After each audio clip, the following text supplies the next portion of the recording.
sambaa. Hyvä yleisö, toivotetaan tervetulleeksi Xenia ja Lauri!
Xenia, tule tänne! Hei, hyvä yleisö, vielä kerran Xenia ja Lauri! Mahtavaa, tulkaa vaan rohkeasti tänne lavan etuosaan. Mä ajattelin kysyä teiltä muutaman kysymyksen. Oletteko te pitkään tanssinut yhdessä vai nyt ihan näin niin kuin ensi kertaa yhdessä lavalla? Pitkä. Kuinka kauan te olette harjoitellut tanssimista? En mä tiedä. Minkä ikäinen sä oot? 9 vuotta. Entä sä? 10. No teillä meni aika todella hienosti toi samba. Ootteko te katsonut televisiosta nyt viime aikoina näitä tämmöisiä tanssiohjelmia? En ole. No miten te olette innostunut tämmöisestä samba-harrastuksesta sitten? En mä tiedä. Ainakin siinä saa käyttää tämmöisiä ihania rimpsumekkoja. Mites sä tälleen niinku miehenä? Sun on aika tämmöisenä niinku nuorena miehenä pitää ottaa jo tämmönen niinku hyvä ryhti ja tämmönen vievä asenne.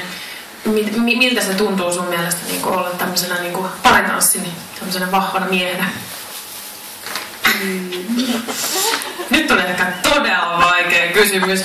Annetaan puheenvuoro meidän arvovaltaiselle tuomaristolle, koska heillä on luultavasti paljon parempia kysymyksiä. Tuomas, miten sun lantio, lähtisikö se tolleen? Mä kattelin tässä, että Laurilla oli aika mielettömän liikkuva toi lantio. Mites sun räppilantio?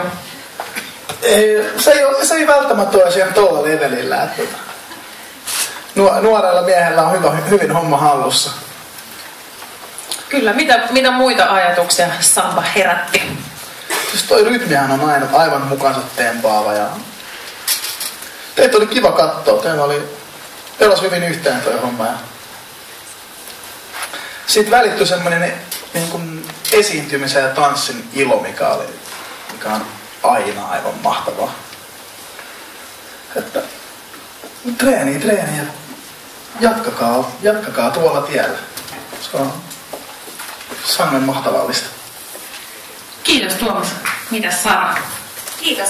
Eli musta oli ihanaa, kun te toitte tämmöisen, niin kuin, tästä on hyvä kesän alkaa, on sen niin kuin aurinkoisen esityksen meille.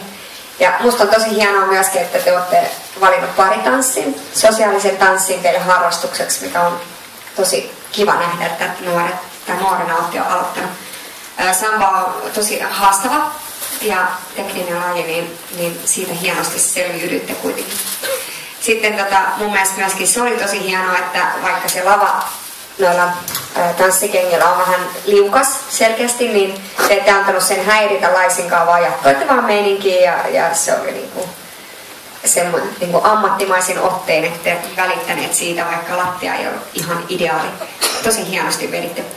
Ja niin ehkä vielä olisi voinut sitä teidän keskinäistä kontaktia vielä.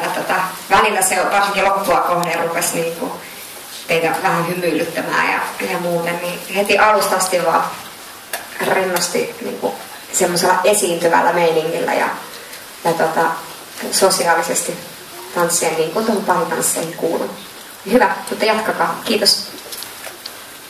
Mitäs Ima? Samba on teknisesti hirveän haastava tanssi. Tämä oli aika haastava koreografia, josta te suoriuduitte mun mielestä erinomaisesti. Tämä oli pirteä yllätys paritanssijoita tämän päivän aikana ei ole hirveän monta ollut. Eli kiitos siitä, vikkelä jalkatyöskentely ja hirveän kypsää ja varmaa niin kuin esiintyjyyttä. Ja otitte tilan haltuun. Teille tuli ilo katsoa. Tämä oli ehjä kokonaisuus ja sitten tietysti sitä korosti nämä teidän tai koreografien asuvalinnat. Onko tämä teidän oma koreografia? Joo. On teidän oma koreografia. No hei, mun mielestä tää on ehkä niin väliapodia kaikkia. Koska hienoa, kiitos, jatkakaa samaa mallia. Mahtavaa. Kiitos meidän arvoisa tuomaristo ja hyvä yleisö.